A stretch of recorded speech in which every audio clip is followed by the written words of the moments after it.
So one of the concepts I wanted to start by sharing, which also has to do with the energy of this week, is the Kabbalists share, we should just start off with this, that our belief systems and our consciousness determines our entire reality.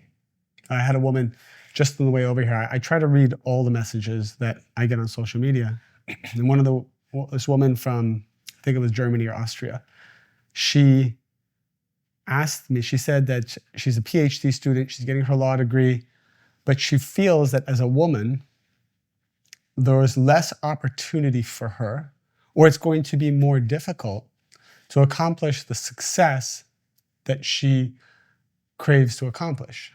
So because of her gender, and this can apply to anything you feel puts you at a disadvantage, because of her gender, she feels that she has that going against her in her field or in her country, and asked me if I could speak about that. And what does Kabbalah say about that?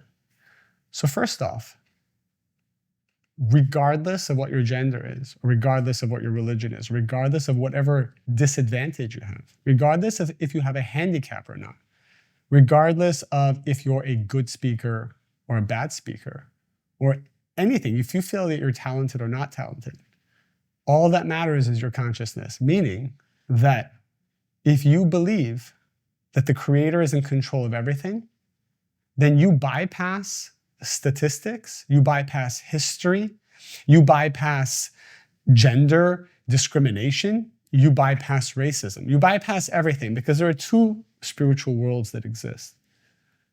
There's the world of the Creator, where the light is revealed in its totality. In Kabbalah, we do call it the tree of life. And then there's the world of what's called the tree of knowledge, good and bad, and that is subject to the laws of this world. That is subject to statistics and polls and history and what usually happens and generational trauma and my genes and my environment, so on and so forth. And I always make the joke, if a serial killer who's in prison for life and even on death row can find their soulmate, because many of these serial killers actually get married once they get into prison, which is pretty interesting. They can find their soulmate, why can't you? Right? So is it really that hard to date in your respective city? If someone who has done the most horrible things in this world, and the whole world would agree this person is a horrible person, 8 billion people can agree, somehow that one person who was meant to be with them came forward and married them.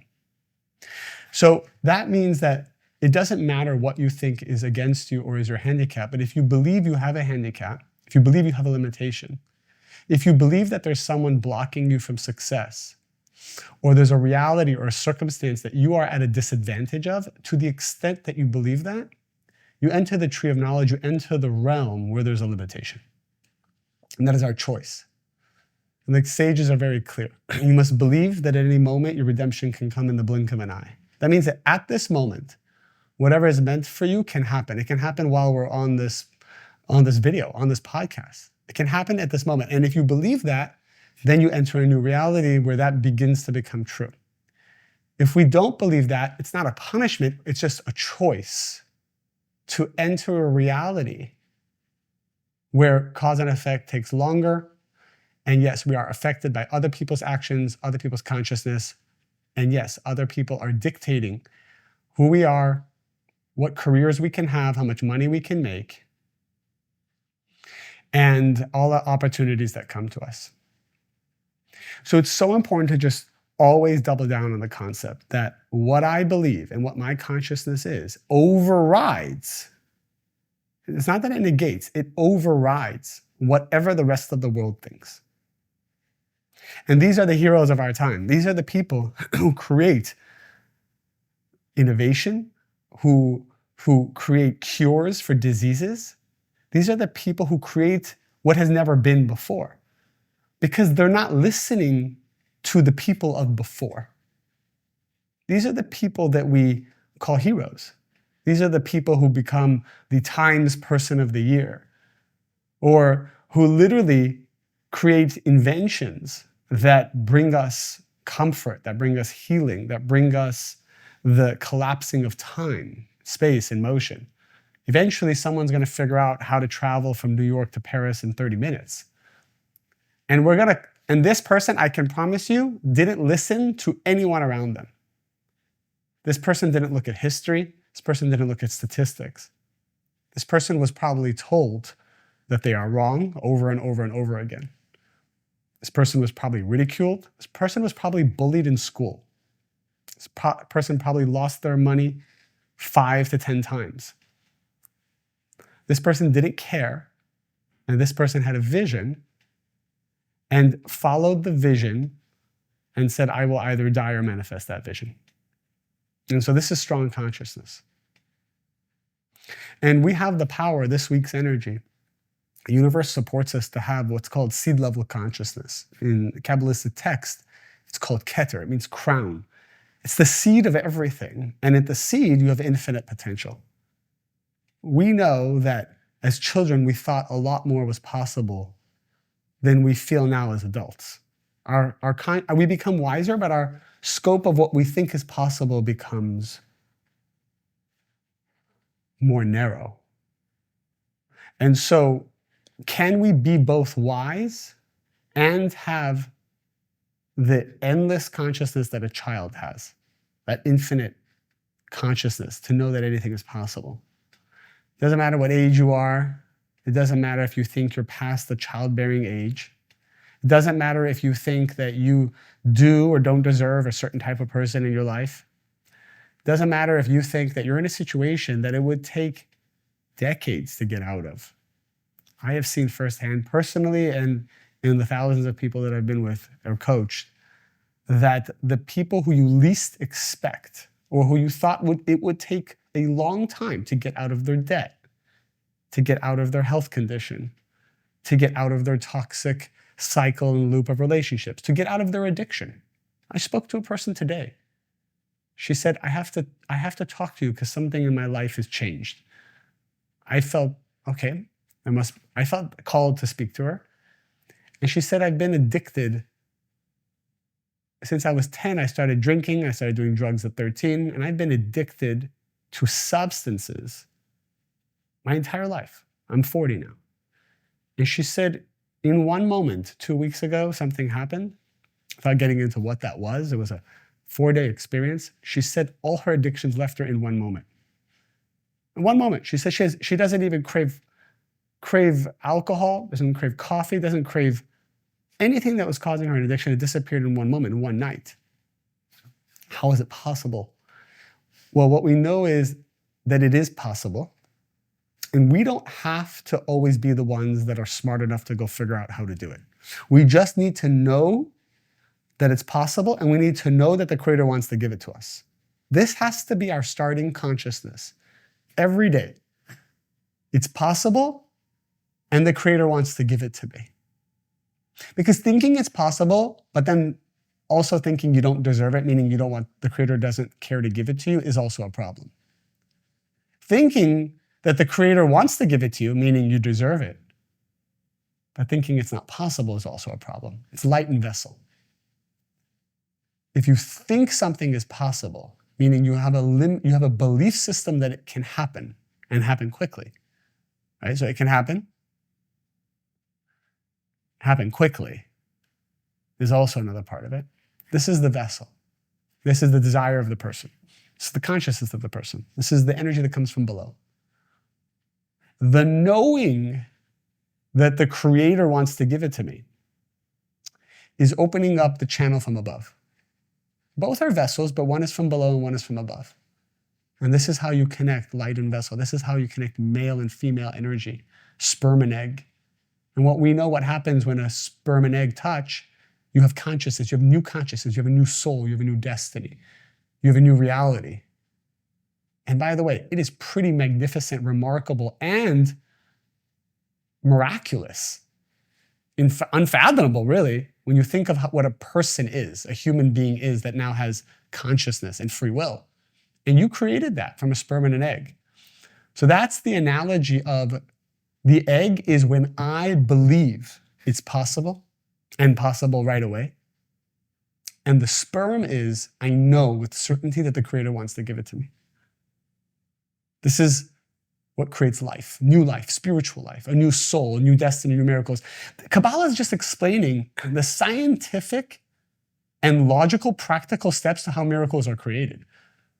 Right? We're not saying anything woo-woo here. I always tell people Kabbalah is the farthest thing from woo-woo.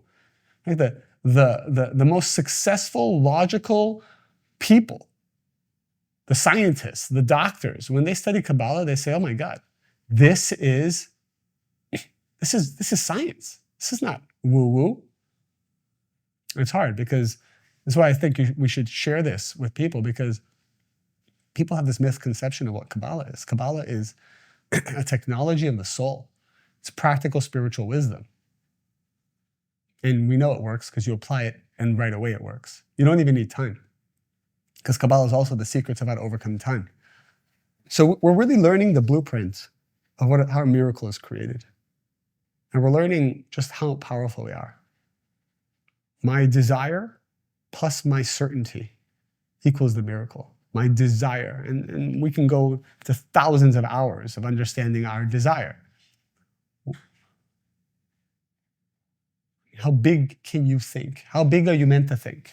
Because I promise you, if I asked you to write down everything you want on a piece of paper right now, this is just a fraction of what ultimately your soul wants. And maybe more will be revealed to you over time.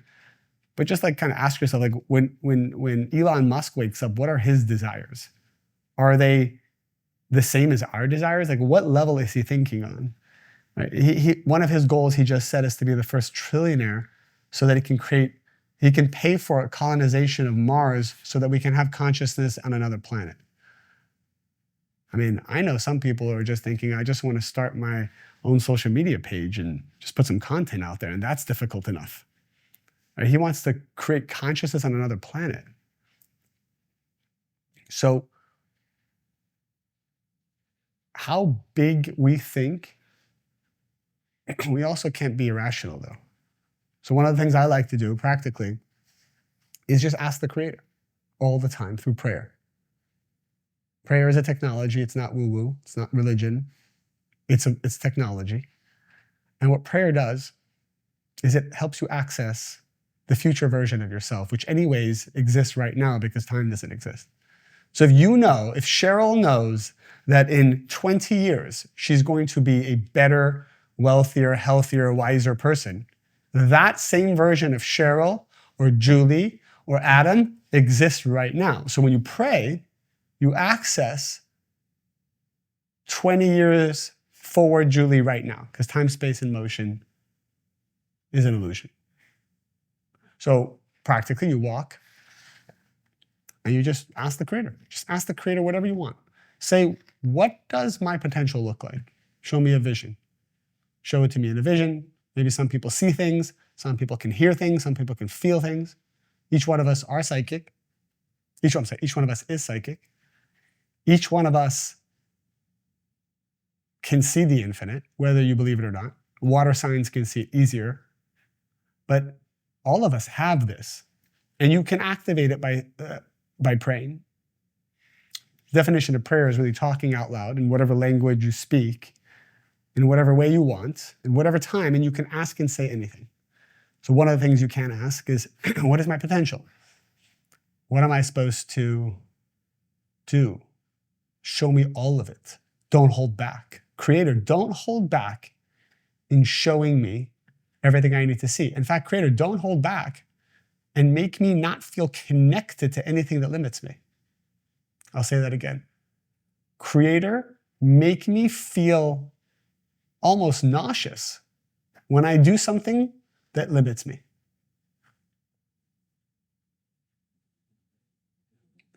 Creator, make me feel nauseous if I start dating someone who's not meant for me. That's going to be a harder prayer because some people might say, well, I kind of enjoy the toxic relationships. Kind of like them tall, dark, and unavailable.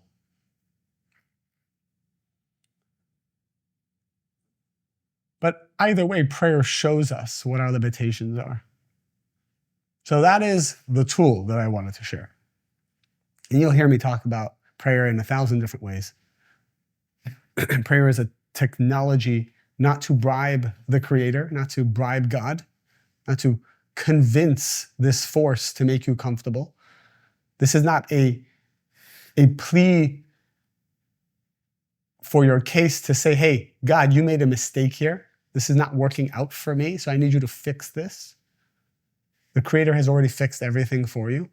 The Creator has already given everything you've ever wanted, want, or will want, has already provided all that energy.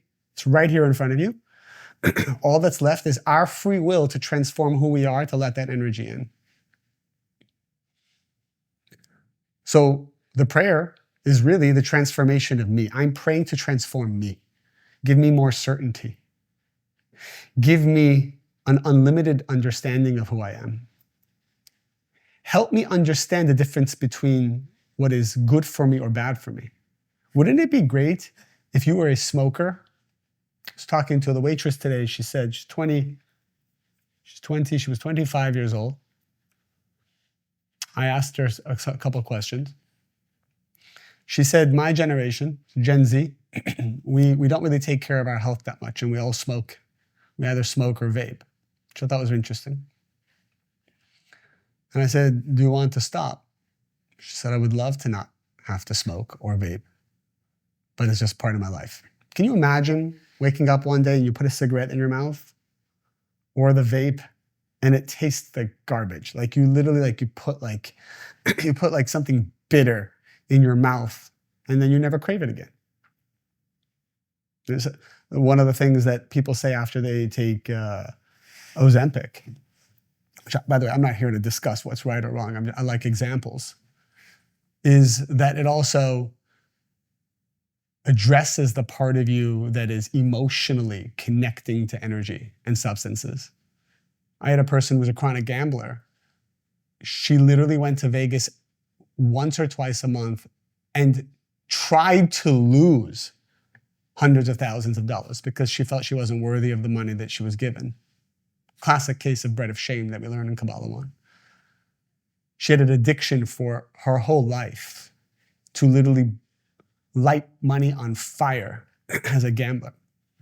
And then she said, for whatever taking this medication, that she had no desire to go to Vegas. So all of a sudden, in one moment, her addiction turned off. Now, I'm not saying substance is the way to do that. I'm not here to opine on that.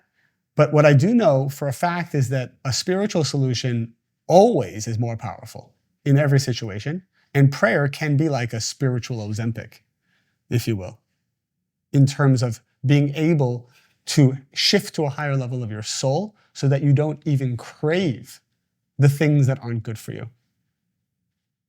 Right? How much of the food that we eat is actually emotional eating and not exactly what our body needs? Think about everything you put in your mouth in the course of one day. Is that a choice to give your body exactly what it needs to be happy, to be high functioning, to slow down aging, to look the way you want to look, feel the way you want to feel, sleep the way you want to sleep? Or is part of that food, or maybe all of that food, a response to something emotional that makes you feel like a child again, that makes you nostalgic for your past, that makes you not have to think about something you're feeling right now, that makes you try to just get through the day? So all of that can be solved through prayer. And we just have to ask the Creator to optimize our vessel. We ask to increase our vibration, increase our certainty, increase our purity, and then all of a sudden this energy, all the atoms change around us, the atmosphere changes, everything changes to support this new vessel that can hold this new destiny. And that's how you create a miracle. That's how you overcome anything through prayer.